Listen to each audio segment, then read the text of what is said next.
சிவாய நமக. ஓம் விருஷபத்வஜாய வித்மஹே கிருணிஹஸ்தாய தீமஹி தன்னோ குரு பிரசோதயாத். இடப்பக்கத்தில் கொடியை வைத்திருக்கும் குரு பகவானே, எப்போதும் உங்கள் அருட்கரங்களால் அருள்மழை பொழியும் பிரகஸ்பதியே, என் வாழ்வில் உள்ள தீமைகளை அகற்றி நன்மைகளை அளித்திட வேண்டுகின்றேன்.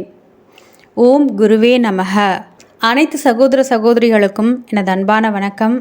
நான் ஜோதிடர் எஸ்கே வாணி சுந்தரராஜன் பேசுகிறேன்.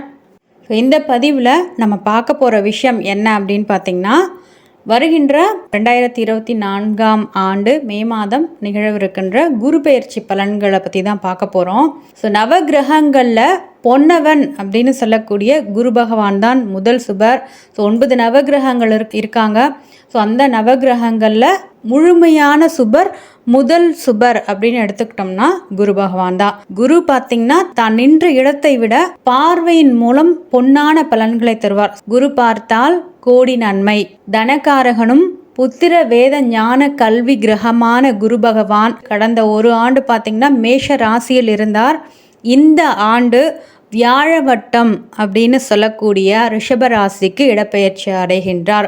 இந்த வியாழ வட்டத்தில் குரு பகவான் இருந்து பலன்களை அளிக்கிறது அப்படின்றது ஒரு மிக சிறப்பான விஷயம்தான். மே 1 மதியம் 12:59 மணிக்கு வியாழன், அதாவது குரு பகவான் மேஷ ராசியிலிருந்து ரிஷப ராசிக்கு சஞ்சாரம் செய்கின்றார்.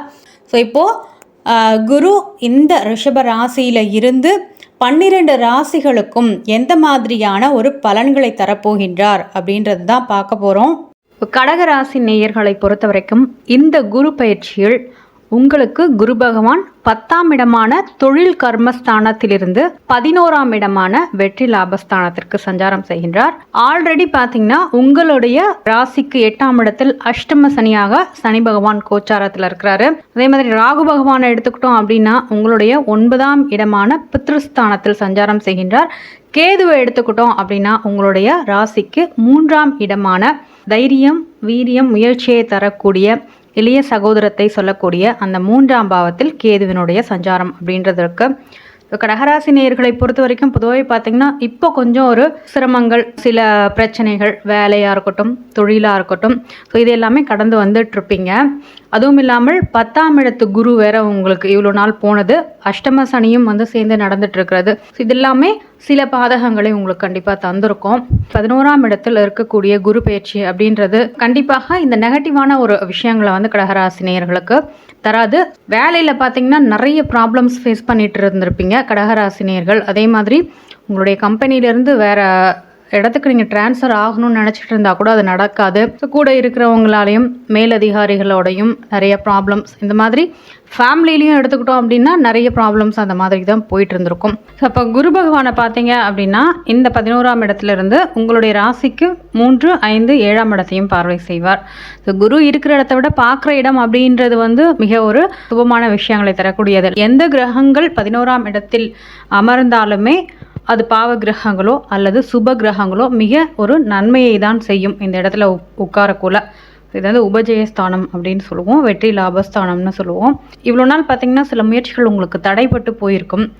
சில தடுமாற்றங்கள் அப்படின்றது இருக்கும். எதை எடுத்தாலுமே ஒரு தாமதம், ஒரு தடங்கள், இந்த மாதிரியான விஷயங்கள் கடகராசினியர்களுக்கு இருந்திருக்கும். ஏன்னா இது பார்த்திங்கன்னா உங்களுக்கு அஷ்டம சனியும் நடக்குது இல்லைங்களா? அதனால் இந்த மாதிரி பிரச்சனைகள் இருந்திருக்கும். இப்போ பார்த்திங்கன்னா நீங்கள் எடுக்கக்கூடிய முயற்சிகளில் ஒரு உத்வேகம் அப்படின்றது இருக்கும். தைரியமாக சில விஷயங்களை செய்வீங்க. அதற்கான வழிகள் அப்படின்றது உங்களுக்கு தென்படும். அதே மாதிரி குரு பார்க்குறாரு அப்படின்னாலுமே எந்த ஒரு விஷயத்துக்குமே அவசரப்படக்கூடாது. ஏன்னா நின்று நிதானமாக யோசித்து இது செய்தால் சரியாக இருக்குமா அப்படின்ற விஷயத்த கடகராசி நேயர்கள் கண்டிப்பாக யோசித்து தான் செய்யணும். ஏன் அப்படின்னு பார்த்தீங்கன்னா அஷ்டம சனி அப்படின்ற ஒரு விஷயமும் உங்களுக்கு இருக்குது. அப்போது இவ்வளோ நாள் இருந்ததை விட இப்போ கொஞ்சம் தைரியமாக உங்களோட விஷயங்களை நீங்கள் கையாள்வீங்க. அதே மாதிரி இளைய சகோதரர்களுடைய ஆதரவு உங்களுக்கு கிடைக்கும். நல்ல ஒரு துணிச்சல் அப்படின்றது இருக்கும். வேலையாக இருக்கட்டும், தொழிலாக இருக்கட்டும், சில பதவி உயர்வுகள் உங்கள் தொழிலாக இருக்கக்குள்ள அதில் சில முன்னேற்றங்களை நீங்கள் சந்திப்பீர்கள். இவ்வளோ நாள் டல்லாக போயிட்டுருக்கு, எவ்வளவு தான் நம்ம பெரிய முயற்சிகள் எடுத்தாலும் பலிதமாகலை அப்படின்னு நினைக்கிறவங்களுக்கு இந்த காலகட்டத்தில் சிறிது சிறிதாக சில மாற்றங்கள் ஏற்படக்கூடிய விஷயங்கள் அப்படின்றது வந்து இருக்கும். பொதுவாகவே இந்த கோச்சார கிரகங்களின் அடிப்படையில் தான் உங்களுக்கு பலன்கள் நடைபெறும் அப்படின்றத நினைக்கவே நினைக்காதீங்க. ஸோ உங்களுடைய சுய ஜாதகத்தில் இருக்கின்ற கிரகங்களுடைய தசாபுக்திகளும் சேரக்கூல தான் இந்த கோச்சார கிரகங்களின் அடிப்படையில் சில விஷயங்கள் அப்படின்றது மாறும். உங்களுக்கு சுயஜாதகம் நல்லா இருந்தது, பாசிட்டிவான ஒரு தசாபுக்திகள் இருக்குது, உங்கள் லக்னத்திற்கு வந்து ஒரு நட்பாகவோ திரிகோணாதிபதியாகவோ சுபராகவோ இருக்கின்ற பட்சத்தில் கண்டிப்பாக உங்களுக்கு நல்ல விஷயங்கள் தான் நடக்கும். அஷ்டம சனியே நடந்தாலும் உங்களுக்கு மிகப்பெரிய ஒரு பிரச்சனைகள் அப்படின்றது வந்து கடகராசினியர்களுக்கு இருக்காது. ஸோ அதனால் தசாபுக்திகளையும் நீங்கள் ஒரு டைம் செக் பண்ணுங்கள். அதே மாதிரி பார்த்திங்கன்னா 5ஆம் இடம் சொல்லக்கூடிய பூர்வ புண்ணிய புத்திரஸ்தானத்தையும் குரு பகவான் பார்வையிடுகின்றார். புதிய ஒரு காதல் வளர்வதற்கான வாய்ப்புகள் உண்டு. குழந்தை செல்வம் இவ்வளோ நாள் இல்லை அப்படின்னா குழந்தை பேரு கிடைப்பதற்குண்டான வாய்ப்புகள் இருக்குது. குல தெய்வத்தினுடைய அனுகிரகம், உங்களுடைய இஷ்ட தெய்வத்தினுடைய அனுகிரகம், குரு இந்த இடங்களை பார்க்கறதுனால உங்களுடைய குல தெய்வத்தினுடைய அருள் உங்களுக்கு கிடைக்கக்கூடிய வாய்ப்புகள் இருக்கும். அதே மாதிரி இவ்வளோ நாள் ஒரு தெளிவற்று யோசிச்சிருப்பீங்க இல்லைங்களா? ஸோ இந்த 5ஆம் இடம் அப்படின்றது உங்களுடைய புத்தி, உங்களுடைய மனம், எண்ணம் அப்படின்னு சொல்லலாம்.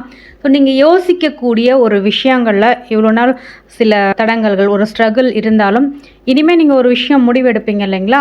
ஸோ அதில் வந்து உங்களுக்கு ஒரு தெளிவான பாதை அப்படின்றது புலப்படும். ஸோ தெளிவான சிந்தனை அப்படின்றது வந்து உங்களுக்கு இருக்கும். குழந்தைகளால் மனமகிழ்ச்சி ஏற்படக்கூடிய வாய்ப்புகள் உண்டு. காதல் கைகூடி திருமணத்தில் முடியக்கூடிய வாய்ப்புகளும் உண்டு. இதே குரு பகவான் 7ஆம் இடத்தையும் பார்வையிடுகின்றார் இல்லைங்களா? ஸோ கொஞ்சம் முயற்சி பண்ணீங்க அப்படின்னா பெற்றோர்களோட சம்மதத்தோட உங்களுக்கு திருமணம் நடைபெறுவதற்குண்டான வாய்ப்புகள் இருக்குது. களத்திரத்தால் மனமகிழ்ச்சி, களத்திரத்தால் லாபம். களத்திரம் அப்படின்னக்குள்ள பார்த்தீங்கன்னா உங்களுடைய லைஃப் பார்ட்னர், உங்களுடைய மனைவியாகட்டும் கணவனாகட்டும், ஸோ அவர்கள் மூலியமாக வெற்றியும் லாபமும் கிடைப்பதற்குண்டான வாய்ப்புகள். கூட்டு தொழில் பண்ணுறீங்க, நண்பர்களோடு ஏதாவது பிஸ்னஸ் பண்ணிட்டு இருக்கீங்க, இவ்வளோ நாள் லாபம் வரலனாலுமே இந்த காலகட்டத்தில் நல்ல ஒரு லாபம் வருவதற்குண்டான வாய்ப்புகள் உண்டு. அதே மாதிரி பார்த்திங்கன்னா இந்த 7ஆம் இடம்ன்றது சொசைட்டி, சமூகத்தினால் கிடைக்கக்கூடிய ஒரு நல்ல மதிப்பு, சமூகத்தினால் கிடைக்கக்கூடிய ஒரு நல்ல அங்கீகாரம் அப்படின்றதும் கடகராசி நேயர்களுக்கு கிடைக்கும். 7.5 சனியும் இருக்கிறதுனால கொஞ்சம் உங்களுடைய குடும்ப உறுப்பினர்கள் கிட்ட கொஞ்சம் கோபத்தை காட்டாமல் இருக்கிறது நல்ல விஷயமாக இருக்கும். பொருளாதார சிக்கல் அப்படின்றது இவ்வளோ நாள் இருந்திருக்கும். இப்போ கொஞ்சம் கொஞ்சமாக உங்களுக்கு அந்த பொருளாதார சிக்கல் அப்படின்றது வந்து குறையும். ஏன்னா சனி பகவான் 8ஆம் இடத்துலேருந்து உங்களுடைய ராசிக்கு 2ஆம் இடமான தன குடும்ப வாக்குஸ்தானத்தை பார்வையிடுகின்றார் இல்லைங்களா? அதனால் நீங்கள் கொஞ்சம் அந்த செலவுகள்லாம் பண்ணக்குள்ள கொஞ்சம் சிக்கனமாக எது எதுக்கு செலவு பண்ணணும் பண்ணக்கூடாது அப்படின்ற விஷயங்களை இந்த காலகட்டத்தில் பார்த்து பண்ணிக்கிறதுன்றது சிறப்பாக இருக்கும்.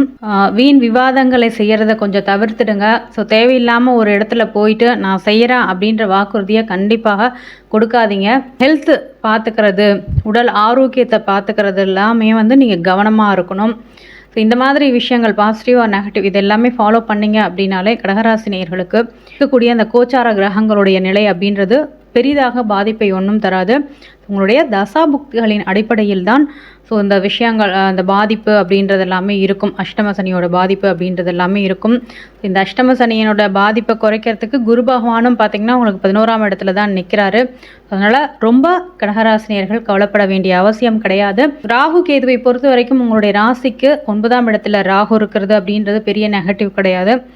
தந்தையோட உடல் ஆரோக்கியத்தில் மட்டும் நீங்கள் கொஞ்சம் கவனமாக இருக்கிறதுன்றது சிறப்பாக இருக்கும். அதே மாதிரி சொத்து சம்மந்தமாக நீங்கள் ஒரு கேஸ் போட்டிருப்பீங்க இல்லைங்களா? ஸோ அதில் பார்த்தீங்கன்னா கொஞ்சம் இழுபறியான ஒரு விஷயங்கள் அப்படின்றது வந்திருக்கும். கொஞ்சம் இழுத்து அதில் வெற்றி கிடைக்கக்கூடிய வாய்ப்புகள் இருக்கும். கேதுவை பொறுத்த வரைக்கும் உங்களுக்கு 3ஆம் இடமான முயற்சி தைரியஸ்தானத்தில் தான் இருக்கிறாரு. உங்களுக்கு தேவையான அந்த மன உறுதி, உத்வேகம், தைரியம், துணிச்சலை எல்லாமே வந்து கேது பகவான் 3ஆம் இடத்துல இருக்கக்குள்ள தருவார். கோச்சார கிரகங்களின் அடிப்படையில் கடகராசி நேயர்களுக்கு குருவாலேயோ ராகு கேதுவாலேயோ பெரிய மைனஸ் ஒன்றுமே கிடையாது. நீங்கள் பார்த்து செயல்படக்கூடிய விஷயங்கள் பார்த்திங்கன்னா உடல் ஆரோக்கியத்தை பார்த்துக்கோங்க, ஜாமீன் கையெழுத்து போடாதீங்க. ஸோ பணம் கொடுக்கல் வாங்கல் அப்படின்றத வச்சுக்க வேண்டாம். அதே மாதிரி தேவையற்ற ஒரு வம்பு வழக்குகளில் நீங்கள் தலையிடாமல் இருக்கிறது நல்லது. ஸோ அஷ்டம சனி நடக்கிறதுனால ஒவ்வொரு மாதமும் தேய்பிரை அஷ்டமி வரும். ஸோ அந்த தேய்பிரை அஷ்டமி நாளில் பைரவருக்கு பூஜை நடக்கும், அபிஷேகம் ஆராதனை நடக்கும். ஸோ அப்போ அந்த பைரவர் பூஜையில் கலந்துக்கிட்டு உங்களால் முடிஞ்ச ஏதாவது அபிஷேக பொருட்களை வாங்கி தரது, அதே மாதிரி அந்த அபிஷேகத்தில் கலந்துட்டு பேரில் ஒரு அர்ச்சனை பண்ணிக்கிறதுன்றது ஒரு நல்ல விஷயமாக இருக்கும். மாற்றுத்திறனாளிகளுக்கு உதவி செய்யுங்க.